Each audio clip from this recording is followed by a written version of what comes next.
Presento hoy en la octava sesión de los coloquios Agile, del primer coloquio Agile, a Víctor Acevedo López, que es profesor y doctor en el área de lingüística general en la Universidad Rey Juan Carlos de Madrid. Ha dado docencia en varios grados y en varios posgrados, tiene una amplia gama, entre ellos educación infantil, lengua y literatura española, historia, traducción e interpretación, o en posgrados como máster de formación de profesorado o máster de traducción jurídica y jurada. Entre sus líneas de investigación se encuentra de lo que nos va a hablar hoy, es decir, es su área de especialidad, así que yo creo que lo vamos a disfrutar muchísimo de una persona que sabe mucho, que es la historiografía de la lengua española, especialmente de la lingüística misionera. Actualmente también es secretario y tesorero de la Sociedad Española de Historiografía Lingüística. Y sin más dilación, doy paso al que va a ser realmente la persona importante en este coloquio. Víctor, cuando quieras. Muchas gracias por la presentación. En lo que voy compartiendo, quiero agradeceros a toda la organización de estos coloquios el que hayáis contado conmigo y también como secretario de la SEL quiero daros las gracias a toda la Junta de la Agile por no olvidaros nunca de esa partecica de historiografía lingüística. Cuando me propusisteis este coloquio, lo único que se me ocurrió es divertirme y divertirme hablando de cómo he ido descubriendo realmente lo que es la lingüística misionera y lo que es la lingüística misionera española. Además, es un campo que poco a poco sigue ampliándose y abriendo nuevos horizontes, porque a diferencia, por ejemplo, de una disciplina concreta, la lingüística misionera al final es el acto lingüístico que llevan a cabo los misioneros para poder evangelizar la lengua del otro. Pero bueno, antes de nada, un índice, como siempre, para ordenar, porque bueno, puedo irme por los cerros de Úbeda con bastante facilidad, entonces quiero hablar de estas cosas, ¿no? Por un lado, ¿qué es la lingüística misionera? Tanto la historia de la lingüística misionera en el sentido de la disciplina y del área, del ámbito de investigación, como la propia historiografía de la lingüística misionera, ya la investigación en historiografía de la lingüística misionera. En segundo lugar, hablaré de la lingüística misionera española y de una publicación que salió en 2023, la bibliografía de la lingüística misionera española de Esparza Torres y Nídere, porque como decía en el resumen, ha supuesto un hito para este campo, ya que recopila cerca de 1900 registros bibliográficos de obras lingüísticas, estrictamente lingüísticas, y de obras complementarias de la lingüística misionera española. Y a raíz de esa bibliografía desarrollamos la historia visual de la lingüística misionera, que realmente es la aproximación, porque permite situar en el mapa todas las lenguas y conocer más o menos autores y obras de esta disciplina. Claro, de esto yo creo que saldremos un poco abrumados, porque puede ser mucha información y entonces delimitaremos.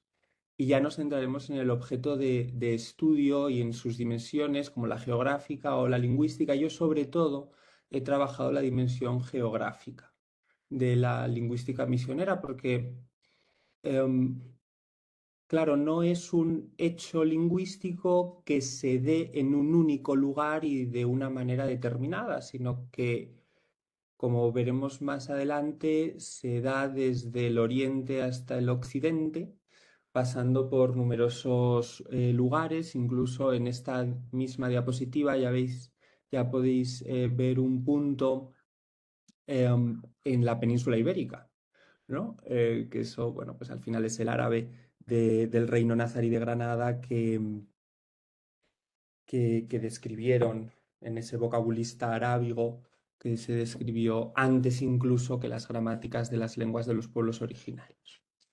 Y ya, pues para cerrar, algo que sí que me parece muy interesante al concebir como debe ser, ¿no? La lingüística, este acto lingüístico, en todas sus dimensiones, son muchos los aspectos que se pueden investigar, desde la gramaticografía, pasando por la lexicografía, por el discurso, por las ideas lingüísticas, etcétera. Son muchos los puntos. Intentaré hablar de todo sin entretenerme en exceso, porque no soy partidario de ocupar todo el tiempo, porque me aburro de mí mismo. Pero bueno, a lo mejor ahora estoy diciendo esto y luego me tenéis que cortar. Que no sé, me avisáis si veis que me paso, por favor. Bueno, la lingüística misionera, ¿no? Decía antes, antes de presentar el índice, decía que la lingüística misionera al final es un acto lingüístico, es el acto lingüístico que emprenden los misioneros entre el siglo XV y, iba a decir hasta la actualidad, pero sí, realmente hasta la actualidad, siempre que haya una misión evangelizadora y se describa la lengua para aprenderla y poder evangelizar, seguiremos hablando de lingüística misionera, pero más o menos ahora mismo cerramos, o Bilme se cierra sobre todo en torno al siglo XIX, si no tenemos en cuenta las reediciones o las ediciones especiales y copias de obras de siglos anteriores. Este acto lingüístico tiene una clara doble finalidad, una finalidad evangélica en la que evidentemente, como no soy teólogo, pues no me voy a centrar, pero no podemos obviarla, tiene una finalidad evangélica que define al fin y al cabo el argumentario de los misioneros para y justifica, define y justifica el hecho de codificar las lenguas. Porque, claro, nos vamos a encontrar determinados religiosos de distintas órdenes que, sin ser gramáticos, sin ser lexicógrafos, cuando además, sobre todo pienso en el siglo XVI, cuando además las lenguas vulgares pues todavía no tienen tantas gramáticas, pues escriben, redactan gramáticas y toman grandes decisiones en esas gramáticas y en esos vocabularios. Para empezar, ¿qué variedad describen? ¿Cuál es la variedad de la lengua o del pueblo originario que voy a dejar reflejada en esta gramática o en este vocabulario, teniendo en cuenta que al ser una finalidad evangélica me tienen que entender los nativos? Eso sería un aspecto, el acto lingüístico. Por otro lado, tendríamos la historiografía de la lingüística misionera, que es el estudio historiográfico de este acto lingüístico. Este amplio campo pues, nos permite investigar en numerosas áreas de la lingüística.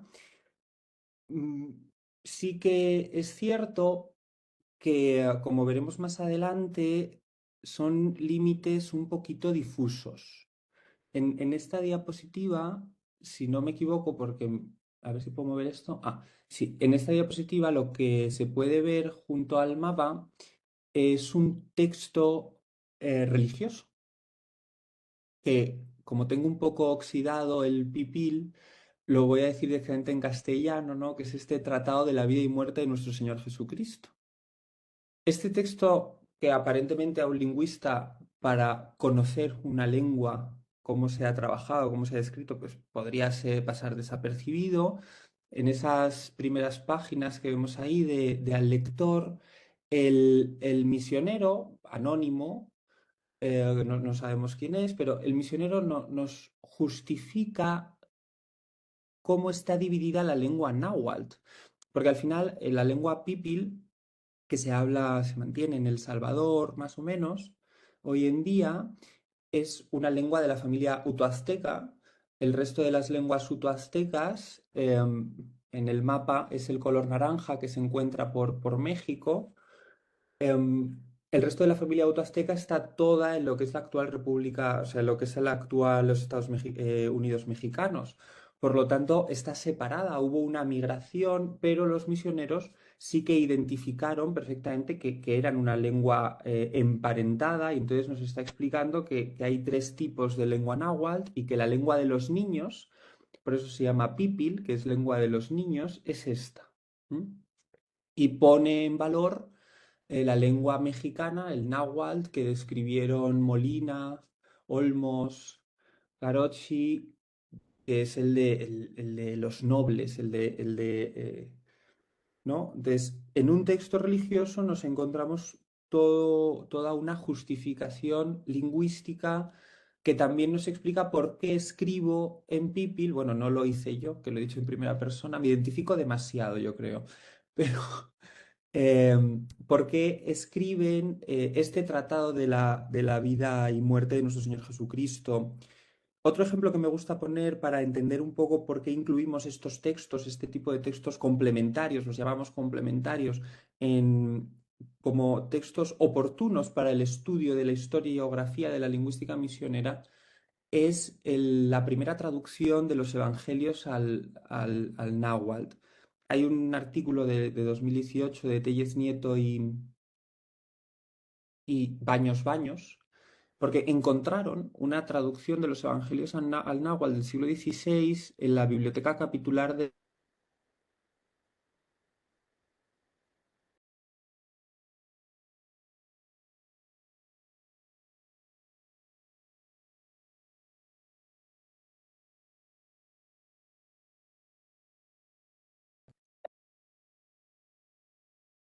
Algo ha pasado. Víctor, sí, algo ha pasado de repente. No te escuchábamos, pero bueno, puedes seguir, o Sí, sea, sigues conectado. No sabemos qué ha pasado, pero todo bien. No sabemos qué ha pasado, pero estás. ahora Estabas comparto, ¿no? en la primera traducción de los evangelios del náhuatl. Ahí es donde estabas. Bueno, pues esa primera traducción que se localizó hace, nada, 2018, em, si nos situamos un poco en el siglo XVI, mm, todos recordamos, porque es lo que nos cuentan siempre en la asignatura de lengua en primero o segundo de bachillerato, ya no me acuerdo en cuál de los cursos, ¿no? Que a uno de los grandes autores y profesores de la Universidad de Salamanca, que todos tenemos en la cabeza, Fray Luis de León, lo encarcelan, ¿no? Por traducir el Cantar de los Cantares, porque no se puede, a las lenguas vulgares, ¿no? Pero en cambio sí los evangelios a la lengua de un pueblo originario, ¿no? O sea, nos situamos en un momento en el que la valoración de la lengua del pueblo nativo equipara esas lenguas al latín, al griego, al hebreo, ¿no? Y así se construirán las gramáticas y diccionarios en base a esas gramáticas, utilizando como lengua de referencia o metalengua el español, pero el modelo, como también se hizo en las primeras gramáticas de las lenguas vulgares, evidentemente, el modelo va a ser el modelo latino.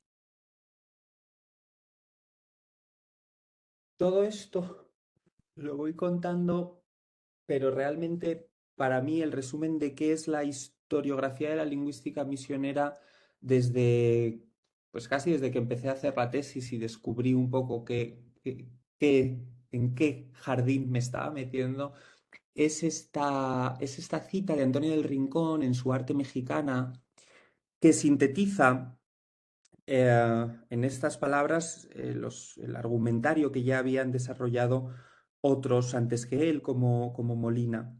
Y nos dice este de, y como primer fruto se desea, como primer fruto que se desea coger es el de la Santa Fe, y este no se halle sino por medio del oído, y el oído se instruye y cultive por medio de la predicación, y esta sea imposible, ¿cuál debe? Si el que predica, hay una errata, no sabe lengua, es necesario, si no es que esperemos milagro, que los ministros de la predicación estudien y trabajen por alcanzar caudal de la lengua que han de predicar. Claro, si no es que esperemos milagro, lo está escribiendo un religioso. Esa doble finalidad que había dicho antes, la finalidad evangélica y la finalidad didáctica está dirigida a otros religiosos para que aprendan la lengua. Es más, cuando se establecen las lenguas generales y empieza a haber cátedras de lenguas generales, los religiosos y los sacerdotes seculares que trabajaban en las provincias de América, si no manejaban la lengua general, no podían predicar ni impartir los sacramentos, lo que venía a suponer, yendo un poco a lo monetario, no cobrar, porque si no puedes trabajar, no cobras. Eh, entonces, todo este contexto nos permite, por eso la inclusión de los textos complementarios, nos permite comprender mucho mejor el acto lingüístico y, en consecuencia, hacer o construir esta historia, esta historiografía de la lingüística misionera, que además muchas veces le pongo el adjetivo de lingüística misionera española. Bueno, no se lo pongo yo lo hago por tradición. Explican muy bien en la introducción de Bilme, aunque luego hablaré por otras cosas de Bilme, pero explican ahí muy bien Esparza, Torres y Nídere cada uno de los componentes del sintagma lingüística misionera española. Y al hablar de española, nos explican que no es aquello que pensamos normalmente, que es que sea un español quien lo escribe. Por ejemplo, Viñaza incluye en la bibliografía de las lenguas indígenas a José Anchieta porque es español, es canario, de origen canario, pero él escribe las gramáticas de la lengua tupí utilizando como metalengua portugués. Por lo tanto, no estaríamos ante lingüística misionera española, sino ante lingüística misionera portuguesa. Aquí española nos dice cuál es la metalengua que utilizan los misioneros, los religiosos, para describir, para codificar la lengua del pueblo originario. Y siempre, valga la redundancia, porque ya lo he dicho bastantes veces, y siempre utilizando como referencia el latín y otras lenguas como el griego o el hebreo.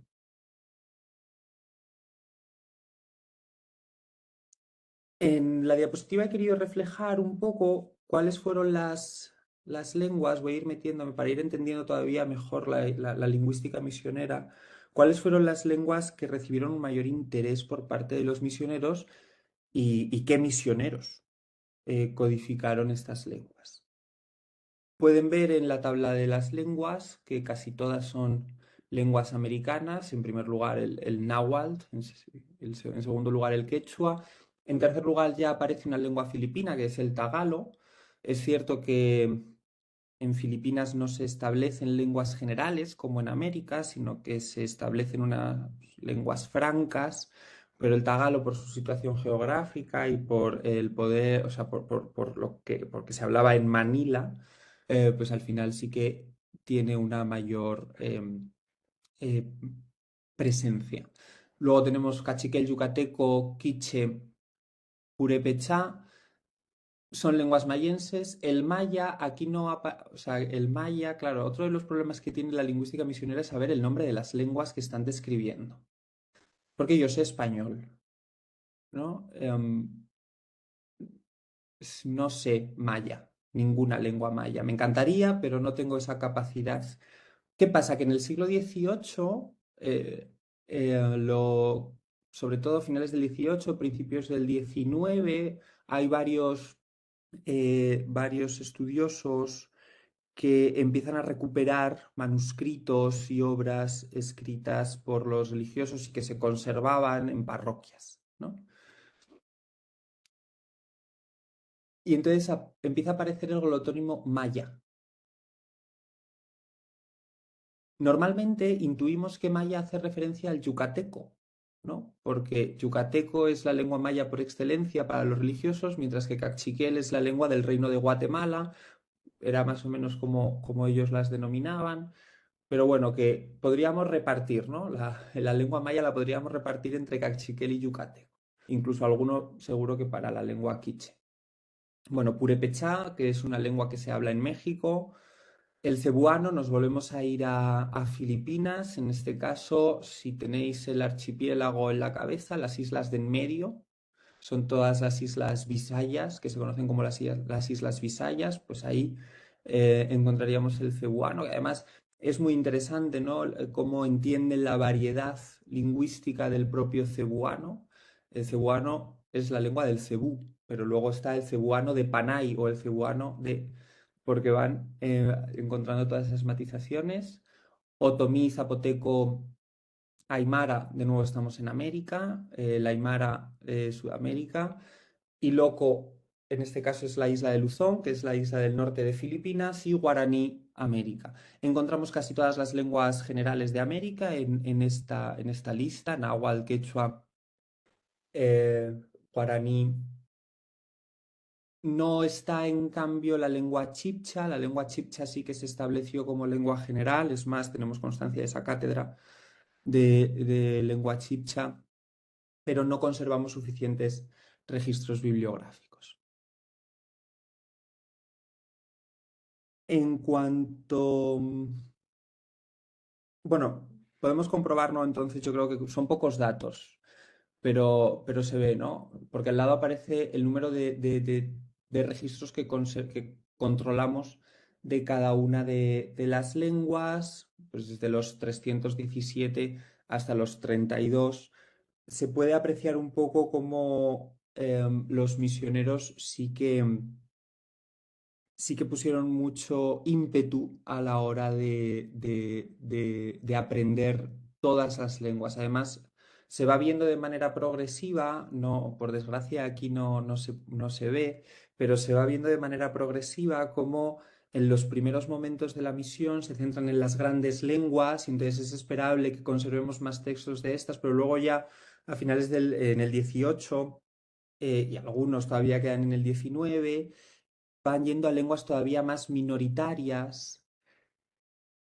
Bueno, hay historias de todo tipo.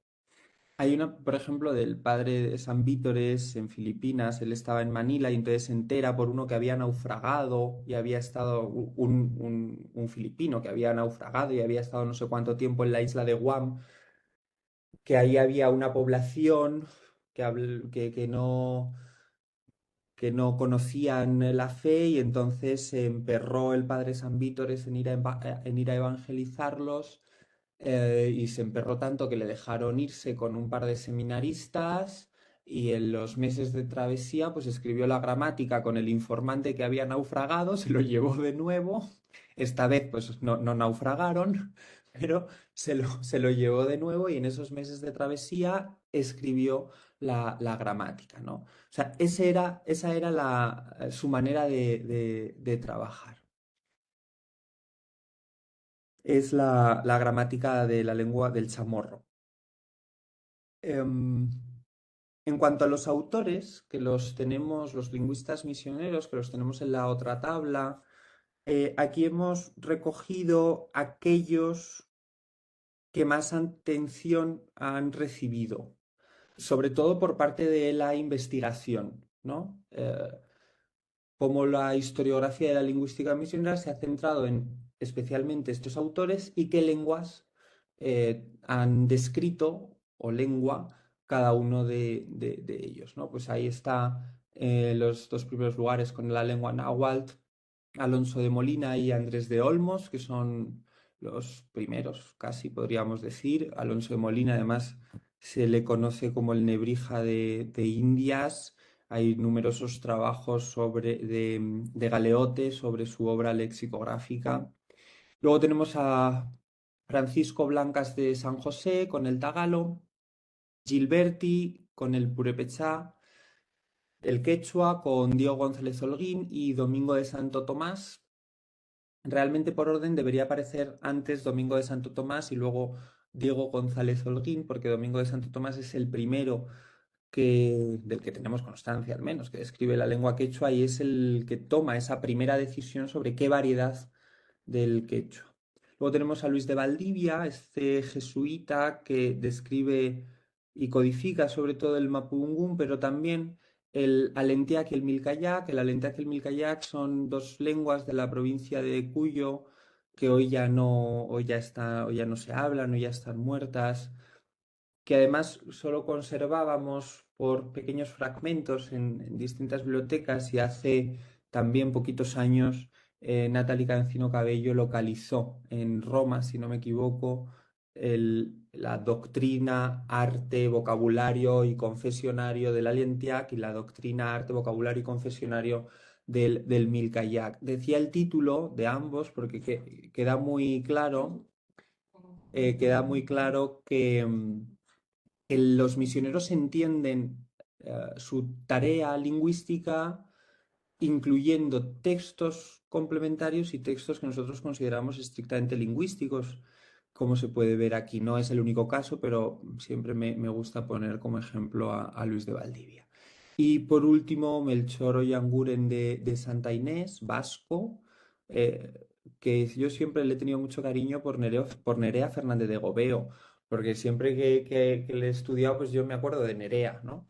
Y entonces, pues bueno, pero trabajo sobre el japonés.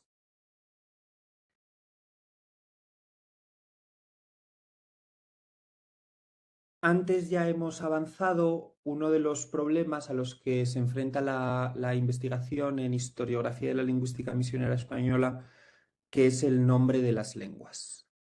Y no quiero volver al tema, o sea, no quiero volver a detenerme en esto porque me he adelantado, evidentemente, pero sí que es verdad que yo ya os estoy poniendo los nombres como se han recogido en la historia visual.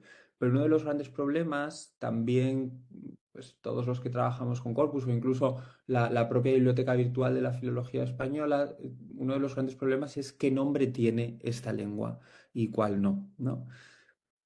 Y esto lo digo porque quiero unir con algo que, bueno, pues se han abierto las puertas de esto hace relativamente poco, en concreto a finales de enero en Granada, en la Universidad de Granada, en el Congreso de Hispanagrama, porque el profesor Esparza, que dictaba la conferencia inaugural, habló de la disciplina de la lingüística misionera. ¿Y cuándo surge esta disciplina? No la investigación en historiografía de la lingüística misionera, no el acto lingüístico de la lingüística misionera, sino la lingüística misionera como disciplina. ¿Cuándo empieza a aparecer en las universidades y con qué razón, ¿no?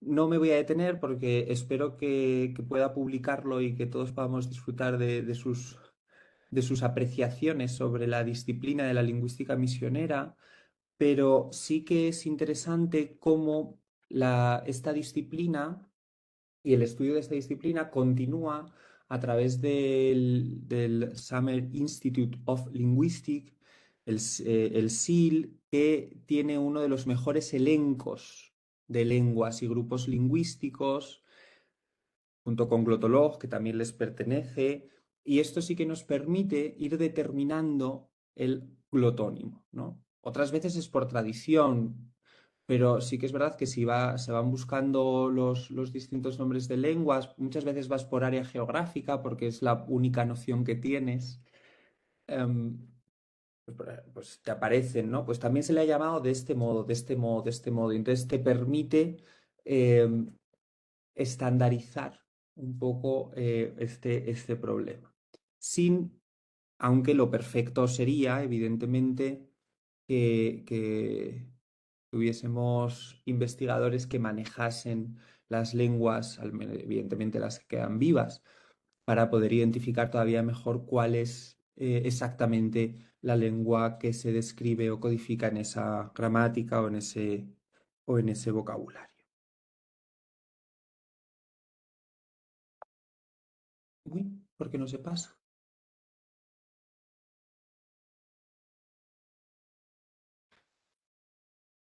Uno de los primeros que recoge em, toda la información sobre el trabajo lingüístico de los misioneros es el Conde de la Viñaza, en esta bibliografía española de las lenguas indígenas de América. Em, Simplemente está digitalizada, se puede consultar perfectamente a través de la Biblioteca Nacional. eh, Y lo que a mí me llama la atención es cómo va de manera muy cuidadosa recopilando no solo todas las noticias bibliográficas, sino también, o sea, no solo las gramáticas y los vocabularios, sino también los confesionarios, las vidas de santos y todas estas doctrinas, ¿no? Porque comprende que el acto lingüístico en este caso no es solo redactar la gramática, no es solo el diccionario, sino es también esa doctrina o ese confesionario, ¿no? Hay un arte mixteca del Padre de los Reyes que en el prólogo pues explica que él va a reelaborar un poco o a reelegir, mejor dicho, la lengua mixteca perfecta porque había una doctrina previa que no conservamos que había tomado las decisiones que no eran las correctas, ¿no? O sea, el trabajo de los misioneros y el trabajo de las propias órdenes tenía en cuenta todos estos elementos, por lo que entonces el investigador, cuando se aproxima a la lingüística misionera, pues tiene que ser consciente de que no solo va a trabajar una gramática, no solo va a trabajar un vocabulario, aunque puede, pero al menos a la hora de contextualizar el hecho lingüístico, tiene que ser consciente de esta unidad en la diversidad de su obra. Bueno, hasta aquí, que no sé si me he explicado bien o no, hasta aquí toda la parte de qué es la lingüística misionera, qué es la historiografía de la lingüística misionera y qué entendemos como como la disciplina de la lingüística misionera. Pasamos a la segunda parte, que es lo que decía de estos dos puntos. El primer y gran punto de inflexión es esta bibliografía de la lingüística misionera española, que consta pues, de una bibliografía 1, con casi 1900 registros bibliográficos, una bibliografía 2, que son fuentes consultadas y otros estudios, y luego distintos índices como, bueno, pues como es común encontrar en este tipo de publicaciones. Aquí no aparece uno de los aspectos más importantes de la BILME, que es la introducción. El profesor Esparza y el profesor Nidere, con una amplia experiencia, porque al final recordad que son ellos los tres primeros tomos, el profesor Nidere y los dos últimos junto con el profesor Esparza, quienes trabajan en la bibliografía cronológica de la lingüística, la gramática y la lexicografía del español, por lo tanto tienen una perspectiva más más que suficiente para poder en muy pocas páginas plantear reflexiones sobre la lingüística misionera que hasta entonces pues, o se daban por hecho o ni siquiera se tenía conciencia de ellas, ¿no? Entonces, en esa introducción, además de lo que dije antes, de repasar los tres componentes del sintagma lingüística misionera española, pues qué se entiende por lingüista, qué se entiende por misionera y qué se entiende también por misionero, porque al final eso nos dice quiénes son los autores o posibles autores, y qué se entiende por española, pues al final facilita mucho la tarea de todos los investigadores, no solo con la parte de la bibliografía, sino también con esa parte de la introducción. Bueno, como decía, esto viene de Vicres, empieza con Vicres. Este es el tipo de registro bibliográfico.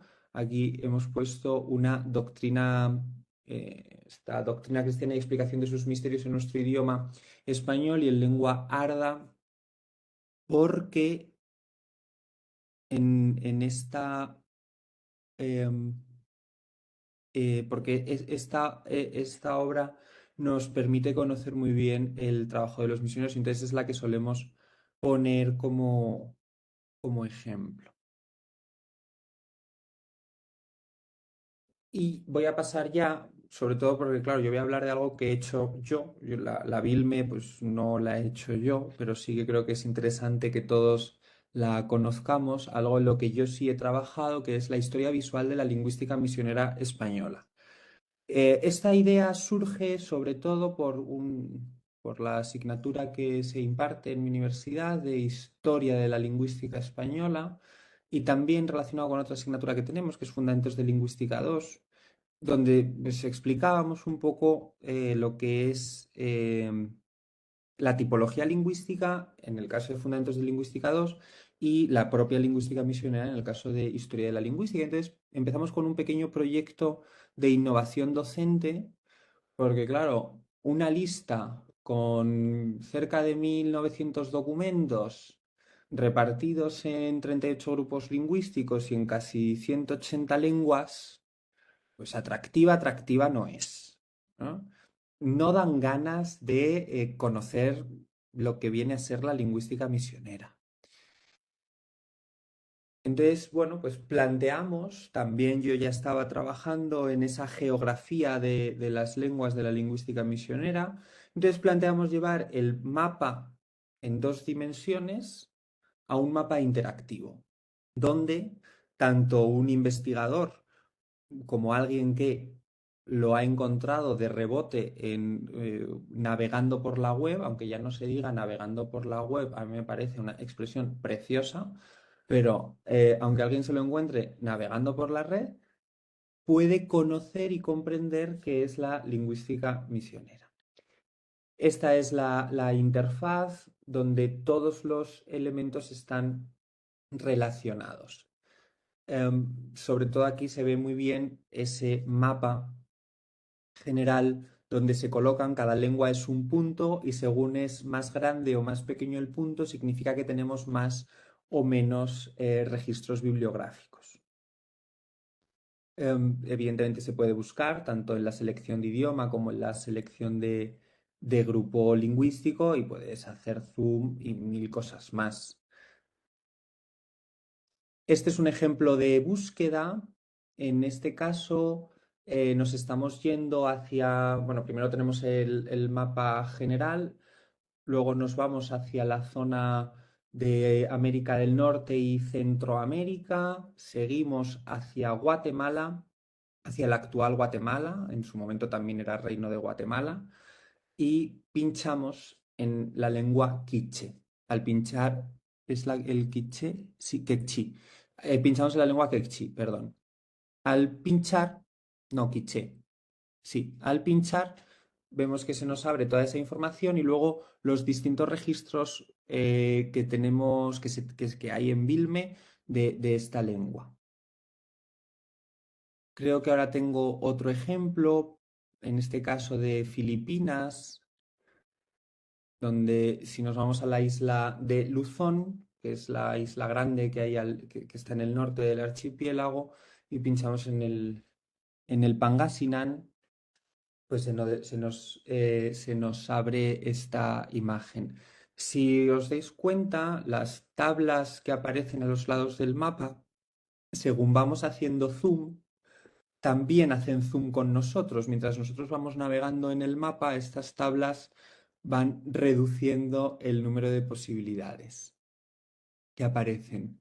Entonces, también nos podemos ir haciendo una idea muy visual, de ahí que se llame historia visual, de qué conservamos, qué tenemos de lingüística misionera de esas lenguas y de esa zona concreta, ¿no? Y, pues, si alguien quiere hacer un trabajo o empezar una investigación sobre un vocabulario que ha encontrado, que puede no estar en Bilme perfectamente, porque además esto cada día se van digitalizando cosas, pues que ha encontrado sobre la lengua Zambala, que está en Filipinas, pues dices, pues a ver qué hay en Filipinas, ¿no? Es mucho más fácil toda esta búsqueda bueno, además hay otra parte de la historia visual, aunque no está, no es esto. Aunque no lo tengo, pues no he hecho la captura.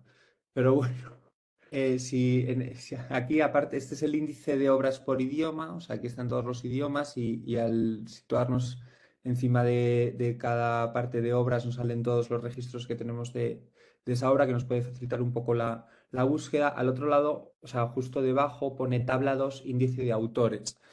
Y es que también tenemos un índice de autores, que sí que es verdad que es lo único que todavía no es interactivo en la búsqueda, pero ahí están los principales autores de la lingüística misionera y con distintos enlaces. Un enlace que nos lleva a la biblioteca virtual de la Filología Española, otro que nos, pues para ver pues no solo la biografía que escriben, sino también toda la parte de biblio que conservan, otro enlace para la Real Academia de la Historia, que trabaja esa parte bibliográfica también, y luego un tercer enlace hacia Vite, hacia la bibliografía temática, porque así también podemos encontrar fuentes secundarias que nos hablen de ese autor, ¿no? De tal manera que la historia visual nos puede ofrecer no solo fuentes primarias, sino también fuentes secundarias.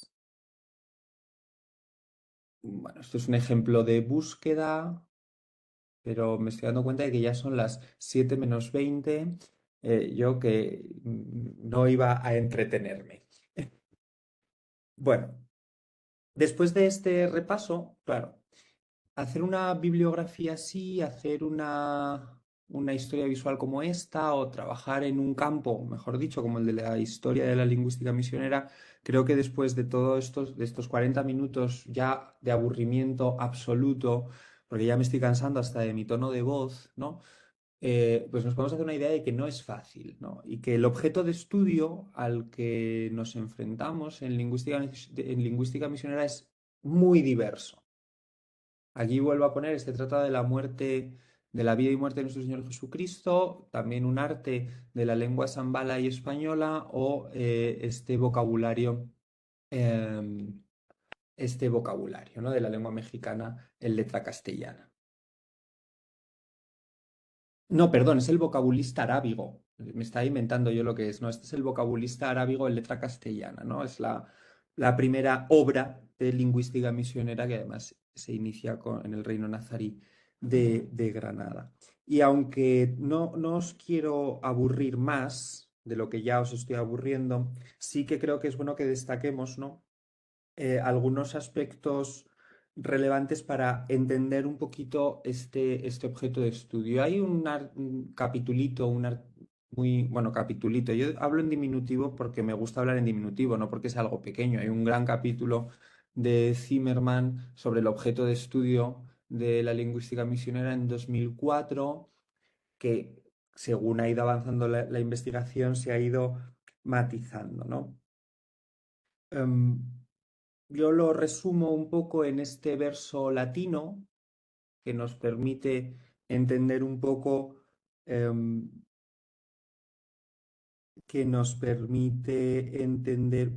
estoy buscando yo el verso latino en mi texto, porque esto me pasa por hablar sin leer.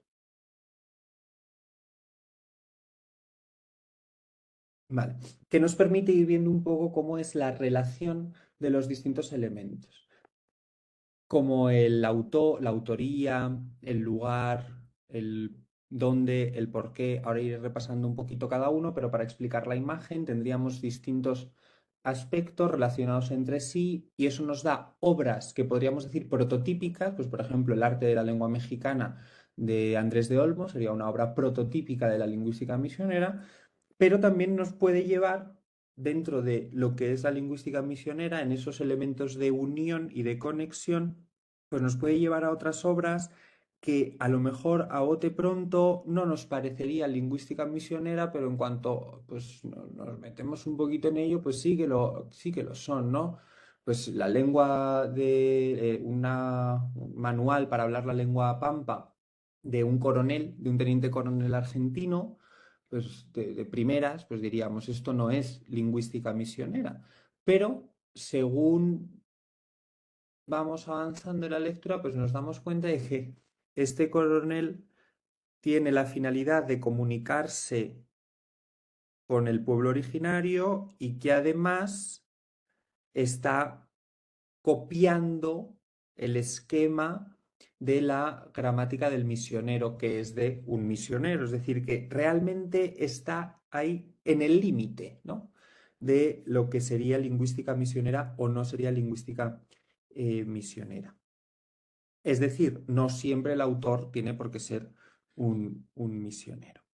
Lo voy a intentar decir un poquito rápido para no extenderme. Bueno, pues por un lado tendríamos la autoría, ese quiz, que pues normalmente es un religioso, pero no tiene por qué, como el ejemplo que os he puesto antes. La finalidad, evidentemente, son textos, que he dicho desde el principio, con una doble finalidad, didáctica y evangélica. Esto ya lo dijo Hernández en 2013. Pero sí que es verdad que muchas veces esta finalidad luego va desembocando ya no solo en la parte didáctica y evangélica, sino sobre todo en los últimos siglos XVIII y XIX, en el propio conocimiento de la lengua también ya, ¿eh? La lengua que se describe, evidentemente, es uno de los grandes límites que nos permiten entender cuál es el objeto de estudio de la lingüística misionera, ya que tiene que ser un idioma desconocido, exótico, se utiliza muchas veces este adjetivo, o al menos que no se conociera por motivos, o sea, que no se conociera por razón evangélica, aunque sí se conociese por motivos comerciales, ¿eh? Porque claro, em, el, el vocabulista arábigo evidentemente se conocía la lengua que se hablaba en el Reino de Granada, pero no tenía, a la hora de redactarlo, a la hora de componerlo, no tenía la finalidad evangélica, no era conocido para la evangelización, sino conocido por otros fines, ¿no?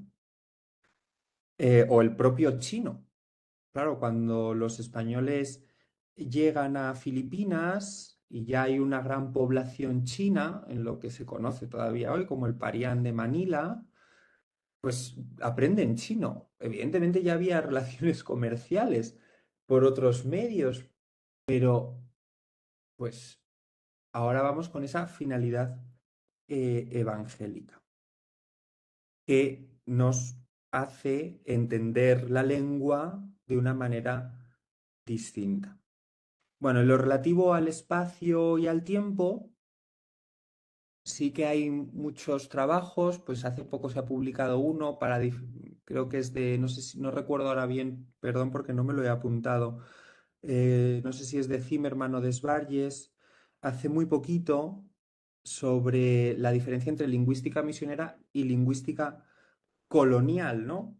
Porque coincide el colonialismo con la misión muchas veces en espacio y en tiempo, pero claro, cuando no es lo mismo colonizar, donde buscas una asimilación hacia la metrópolis, que evangelizar, donde tú estás enseñando, perdón, aprendiendo la lengua del pueblo originario, para empezar porque valoras a ese pueblo y consideras que tiene alma, que en el siglo XVI lo más que podías dar a una persona en el concepto del mundo era alma, ¿no?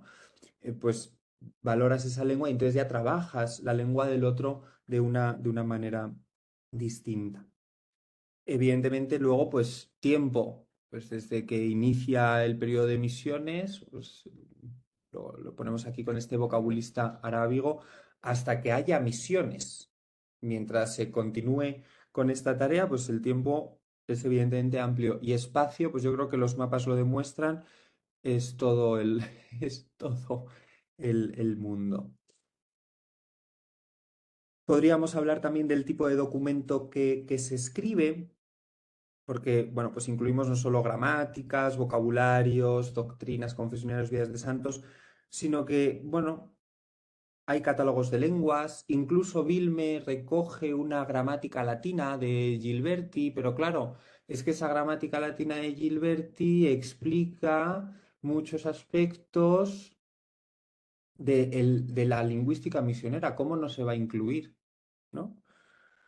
O, por ejemplo, el padre Hervasi Panduro nunca estuvo de misión y desde Roma pues escribe una gramática de 17 lenguas, ¿no? Es padre de la lingüística comparada, pero es padre de la lingüística comparada porque era lingüista misionero sin ser misionero, aunque sí con toda la tradición a las espaldas de la orden religiosa. Em,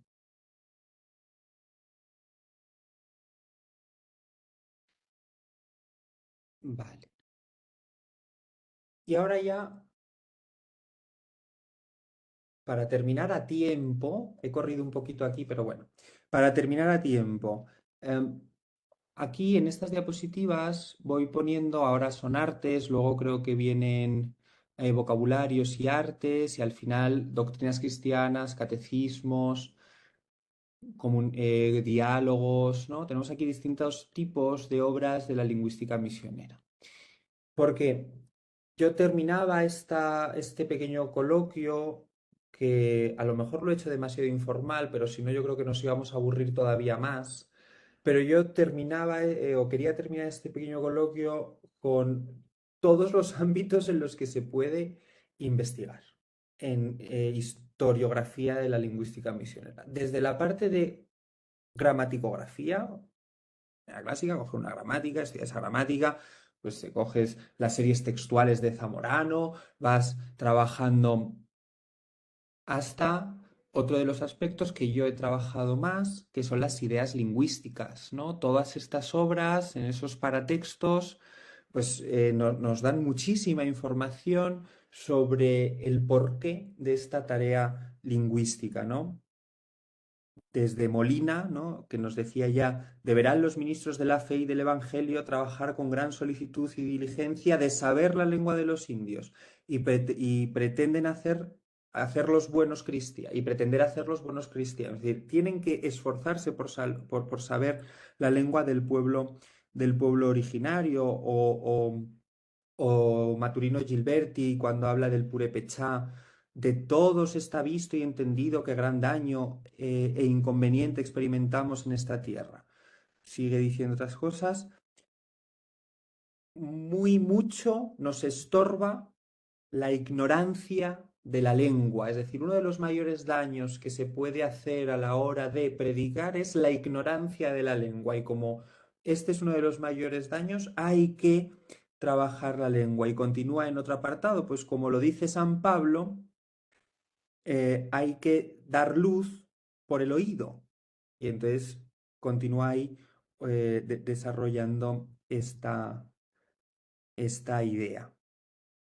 Al final, trabajar o aproximarse, por hacer un juego con el título que daba esto, aproximarse a la historiografía de la lingüística misionera es ir tirando de un pequeño hilo que cada vez va, como toda investigación, va a ir sacando nuevas cosas. ¿Cuál es o cuál creo yo que es una de las diferencias? Que en este caso hablamos de todo un acto lingüístico. Por lo tanto, todas las disciplinas lingüísticas intervienen en la lingüística misionera, ¿eh? De tal modo que necesitamos o se necesitan de especialistas en cada una de las disciplinas lingüísticas para poder comprender el conjunto de esta rama, de este ámbito. Y creo que no me voy a entretener mucho más.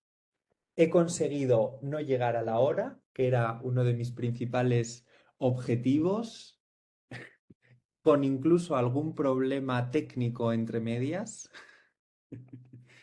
Em, Espero haber sido más o menos claro. Yo lo he enfocado un poco más como una charla entre amigos, porque al final coloquio lo relaciono más con eso que algo mucho más formal. Pero bueno, si no, luego me regañáis por privado a ser posible. Y nada, de nuevo, daros las gracias por haber contado conmigo, daros las gracias de nuevo por contar con la historiografía de la lingüística misionera en la Agile. Además, sé que las conferencias que habéis tenido en el Congreso de Oviedo han sido muy historiográficas.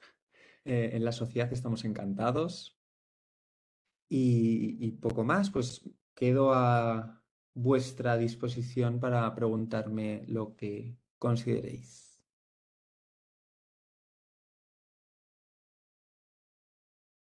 Muchísimas gracias, Víctor. Ha sido muy interesante. Yo creo que hablo con todos cuando digo que ha sido muy esclarecedor y que es algo de lo que no mucha gente conoce. Por mi parte y por parte de todos los asistentes, te tenemos que felicitar por esa historia visual de la lingüística misionera española. que es un proyecto, como tú has dicho, arduo, de 1900 documentos y de mucha gente y al final de mucha información que se ha tenido que clasificar y mapear y algunos de los presentes me consta que han tenido, eh, digamos, sus pesquisas con el mapeamiento de datos. Entonces, bueno, felicidades y doy paso al turno de preguntas.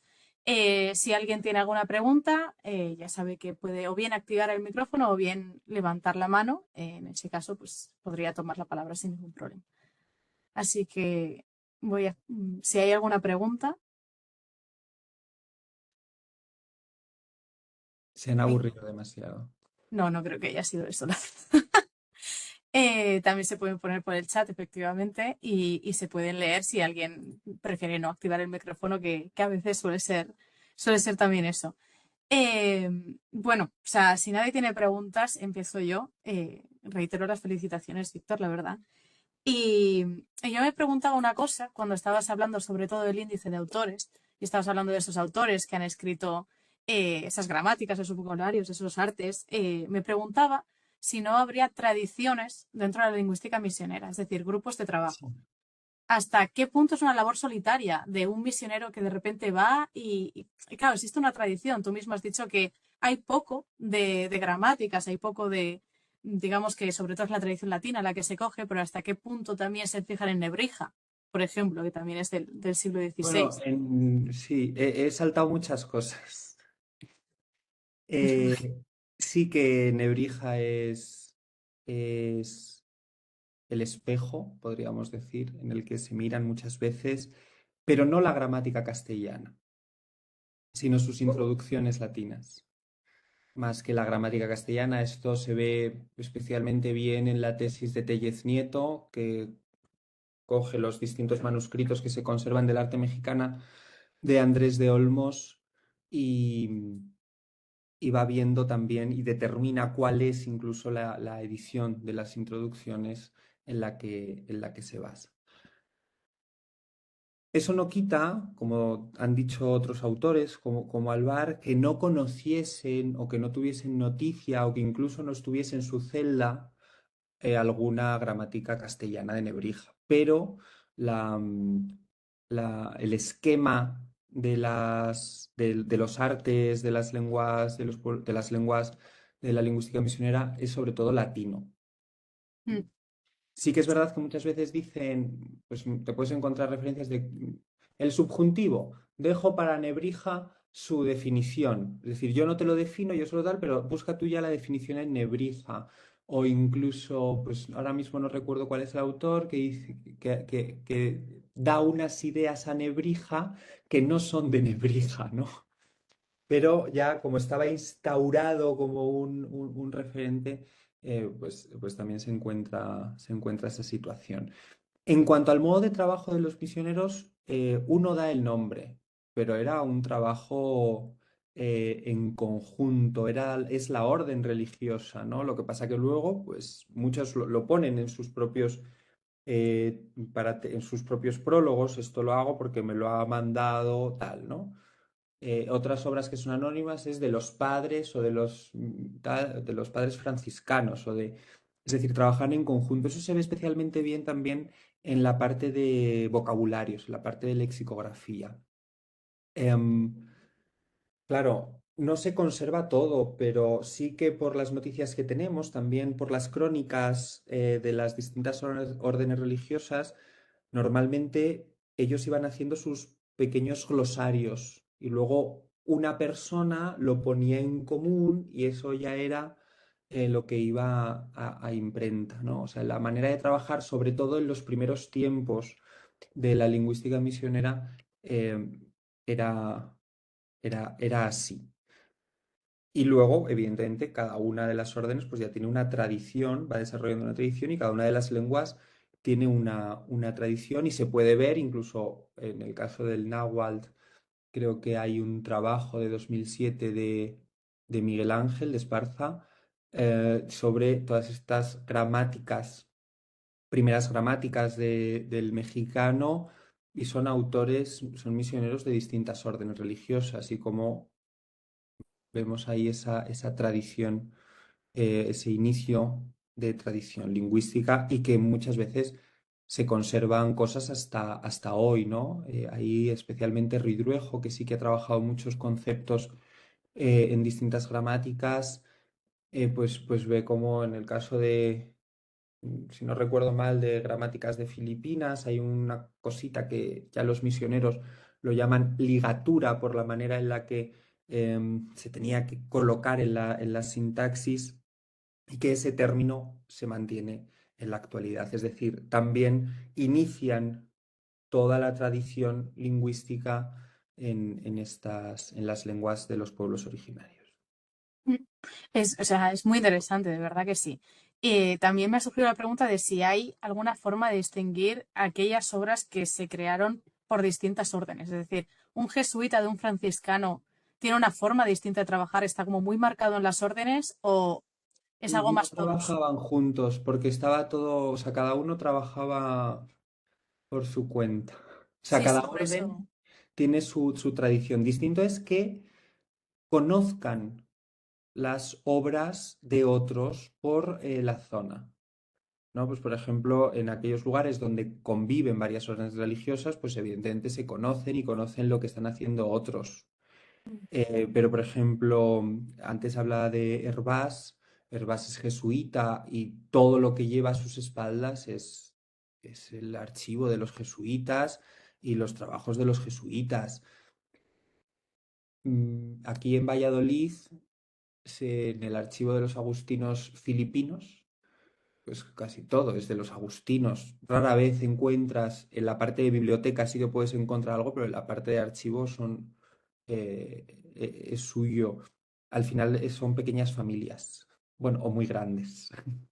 Sí, muy grandes Pero más. rara vez encuentro, o sea, yo no tengo en la cabeza, y no voy a decir no, porque a lo mejor pues en unos años se encuentra algo, pero ahora mismo no tengo en la cabeza una obra que esté firmada por dos religiosos de distinta orden. Mm. Sí, tiene su sentido. Cada uno se quedaba como en su tradición. Bueno, de hecho es muy interesante también, seguramente, para lo que tú has dicho, de que es ideas lingüísticas. A lo mejor cada orden o incluso cada grupo dentro de la misma orden tenían las mismas ideas lingüísticas que contrastan con otras. Pues ahí, por ejemplo, en la parte del argumentario doctrinal, ¿no? Más o menos coinciden casi todas las órdenes religiosas. Es más, casi todas acuden a San Pablo y a las cartas de San Pablo para explicarlo. Em, y luego, pues sí que es verdad, por ejemplo, en el quechua, Domingo de Santo Tomás es dominico y luego González Holguín y Torres Rubio son jesuitas. Son órdenes distintas, pero esto, si hay dudas, es mejor que se le pregunte a Ana Segovia, que sabe muchísimo más que yo sobre el quechua y sobre todo sobre González Holguín. Pero sí que hay continuidad entre la primera gramática quechua y, y la, y las siguientes, aunque sean otras órdenes religiosas. Perfecto, pues ha quedado clarísimo, Víctor. Muchísimas gracias. Muchísimas Mm, gracias por tu conferencia.